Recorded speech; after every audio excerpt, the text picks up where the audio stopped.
it's so much fun for me because I've been referencing your book for so many years now, the original Tao of Physics, because you so beautifully articulated that intimate relationship between our intuitive, instinctive sense of what's true, a lot of which has been described and articulated in different wisdom traditions around the world, but especially the Taoist and Buddhist and Eastern traditions, Vedic, and the magnificence also of Western science and the Western mindset. So thank you, Dankeschön. I really appreciate what you have brought forward to the world. I think it's actually been pivotal, and the kind of receptivity you have gotten from it and since, I think, is testament to how which has really shaped my work and my life, Tell me, please tell our audience about that. Give us a little insight into that. Well, when I wrote the Tao of Physics, I lived in London in the early 70s, and I had intuited that similarity between the concepts of modern physics and the basic concepts of Eastern mystical traditions. And I felt very strongly that this would be common knowledge one day. And that I was just in the right place at the right time with, the right qualifications to write that book. And so I did. And I asked friends of mine in London who were writers, what's a bestseller? Because I wanted to write a bestseller. And they said, well, if you sell 10,000 copies, you can call it a bestseller. Well, the Tao of Physics, as you know, has sold well over 1 million copies now. And so this success was just way beyond anything I dreamed of. And as a consequence, I got in touch with people from all walks of life, from all professions, institutions from many fields invited me to lecture. And what people told me there was that I had expressed something that they had felt for a long time. This shift that you described, Mitchell, from the mechanistic worldview to a holistic and ecological view, that was happening all over the place in other sciences and in society at large. And so because of that, I then became interested in other fields, in biology, in economics, in medicine, in ecology, in psychology, and so on. And so I explored the paradigm shift in these other fields, and that was, the last 30 years of my life. And it all began with the big success of the Tao of Physics. That is wonderful. It's such a good story. And you made reference, Fritjof, to your qualifications. And we both know that on one hand, you could say your analytical skills from University of Vienna, having been a theoretical physicist, but that was, you could say, only half the story, half the brain. And the other was that you actually were practicing Tai Chi Chuan. You were yourself studying the work of Lao Tzu and the Tao, and you had yourself a personal experience of reality. And I would go even further back, Mitchell, that to my childhood, because I grew up in a family with a mother who was a poet. And my father was a lawyer, but he was very interested in philosophy. He was sort of an amateur philosopher and had a fairly large library of philosophical books. So at the dinner table in our family with my brother and me and our parents, we always spoke about art, about poetry, about philosophy, about religion, spirituality, and that's how I grew up. My parents were not scientists. And so I inherited that interest. And then when I was a young physics student, I came across a book which is now a classic by Werner Heisenberg, one of the founders of quantum theory. And the book is called Physics and Philosophy. And there I saw both sides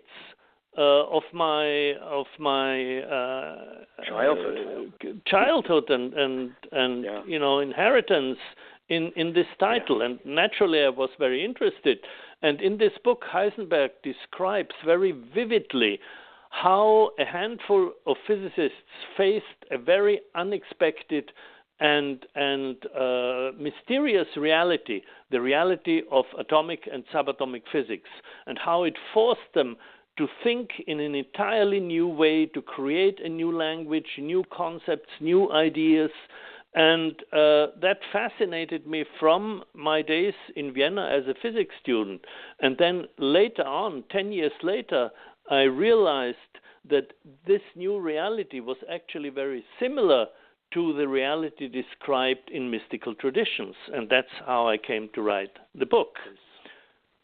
That is so interesting. And now we're going to have to smirk again, because I interviewed Francisco Varela back in the mid-1990s at a conference I was part of in New York City. And, overall, not that many people actually even know of his work. But as you know, it was involving, he had Buddhist perspectives intrinsic to his work. Francisco was a neuroscientist, a biologist, Chilean from Santiago. He was a student of Umberto Maturana and then became his colleague, and they together developed a radically new theory of mind and consciousness, which I hope we're going to get to talk about a little bit. Yes, we will. And in fact, Absolutely. It was Francisco who introduced me to my friend Pier Luigi Luisi, who is the co-author of one of my latest books, The Systems View of Life. It was through Francisco Varela that we met, and we actually dedicate the book to him and his memory. That's great. In fact, I would love to launch into that, but I would like, if it's okay with you, Fritjof, to move through first The Web of Life, your prior book, because that was antecedent to the more comprehensive work of the Systems View of Life. Right. So would you step us through that maturation and evolution, I should say? Okay, let's go back to The Turning Point, which was my first book after the Tao of Physics, published in 1982. And as I said, there I branched out into various other fields, biology, psychology, medicine, economics, and so on. And while I was writing the book, I realized that the quantum physics, the worldview of quantum physics that I had described in the Tao of Physics, could not be extended to these other fields in a straightforward way, because the issues I now became interested in, issues like health or management or economics or the protection of the environment or social justice, all these issues have to do with life in one form or another, with either individual living organisms or social systems or ecosystems, all of which are living systems. And physics has nothing to say about life. Physics is the science of non-living matter. And so I was looking for a framework, for a conceptual framework that would allow me to talk about life in its various manifestations, in its biological dimension, its cognitive dimension, its social dimension, its ecological dimension, and so on. And so I began to put together a conceptual framework that integrated those dimensions. And I published 2 books about this framework as it evolved in my mind. The first one was The Web of Life, published in 1996. And it's a first synthesis of the biological and the cognitive aspects of life. It doesn't have the social aspects yet. That came in a subsequent book called The Hidden Connections, published in 2002. But both books essentially are based on networks, the concept and phenomenon of networks. That's really the integrating concept. So this change of paradigms that we are talking about at the deepest level can be understood as a very profound change of metaphors from seeing the world as a machine to understanding it as a network.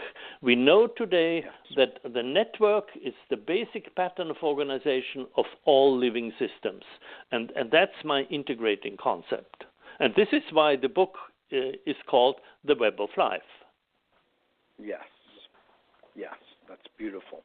It shows a definite maturation of thinking and also the obstacles of beginning to apply quantum theory into other disciplines altogether. It's not, and I guess it shouldn't surprise us, it's not a straight line. If anything, it's something more spirally in nature. However, you have connected the dots, and you've connected the dots most thoroughly in your last work, your latest work, I should say. And this is really I would love if you would lay that out for us. There are four basic tenets. Please. Yeah, this is the culmination of my synthesis. So over the last 30 years, I developed a synthesis of a new understanding of life that is now emerging in science.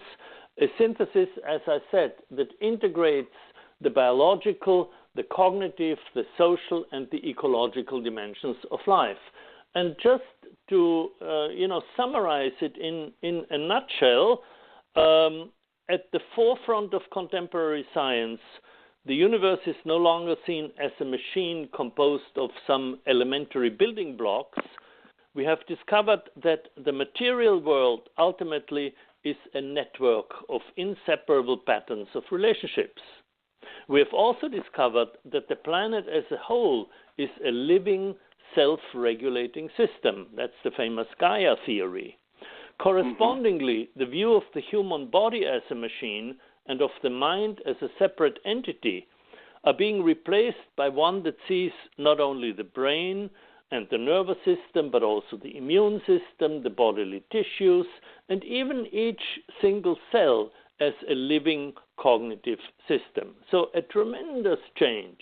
Then we can go on to evolution, and in the book we have 3 chapters on the systems view of evolution. Evolution is no longer seen as a competitive struggle for existence, but rather as some kind of cooperative dance in which creativity and the constant emergence of novelty are the driving forces. And with the new emphasis on complexity, on networks, on patterns of organization, a new science of qualities is now slowly emerging. And this is what we describe in the book. Now, the book is a textbook, but not a strict conventional textbook. It's for a general audience, but it can also be used and is being used in universities and colleges. It's a big book. It has 500 pages, and it lays out this whole synthesis.